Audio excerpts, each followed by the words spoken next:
Hi guys, today I am presenting the Voyant Tools Show and Tell. Um, this one was kind of intimidating when I first opened it up. It wasn't as user-friendly as the the story map or the timeline. But what I ended up doing is I looked at it at first, and then I went and watched the University of Maine video, which gave some great information about how to use it. And then after that, I went and did the readings. What I ended up doing was I just played around with it for a while. I started with, I think, Pride and Prejudice. I did Whitman's Leaves of Grass. I did Lewis Carroll's Alice in Wonderland. And finally, I settled on the Odyssey. That's just one of my favorite stories, period, across the board. What I did learn through this is when you upload a text, it can be difficult if you're comparing the University of Maine video, which was using a Mac and I use a PC. So I was like, put that back. I was asking myself, how do I save that? Because I want to do as the instructions said, but I was struggling. If anybody else is still struggling but watching this, it's the three dots and then cast, save, and share, and then save page as or control S. It's pretty easy once you get the hang of it. Once I learned that, things were pretty easy to upload the text, upload the corpus. What I really like about it is on the landing page you have where each line was said, you have a basic summary, you have the text itself,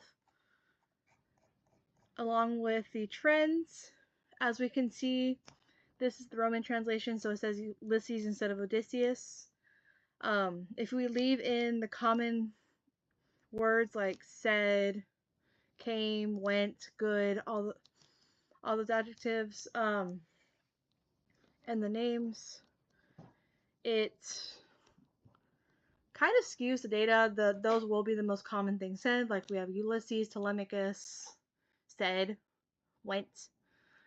What I really like about it is you can go in and you can edit your list.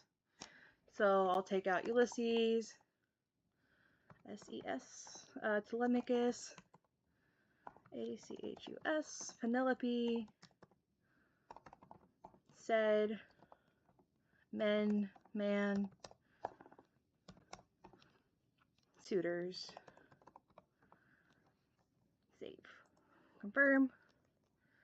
I do like that you can edit. Once that happens though, if you're like focusing on this, it does change the little word map, which is really cool. It does also affect the trends here. The house is the most common word across the board, so you're just gonna have the one trend. What I like about the Cirrus is I think this would be a fantastic tool to use in the classroom, especially if you're looking for things like theme. So here we have our word list. I like that you can set it from as few as 25 words to as many as 500. That one can get pretty chaotic, especially if you're working with high schoolers. So I'm going to set mine at a solid 200. So here we have shall, till, house, went. We can go in and take those out. Nope, cancel. Wrong button. So shall, went, till, Minerva or Athena, save, confirm. And what I like at this point, now that we've taken a lot of those common words out, house is still there, but I like things that home has popped up, people, and once we take away certain things, it's much easier to pull out things that can be a theme. So like, what is home?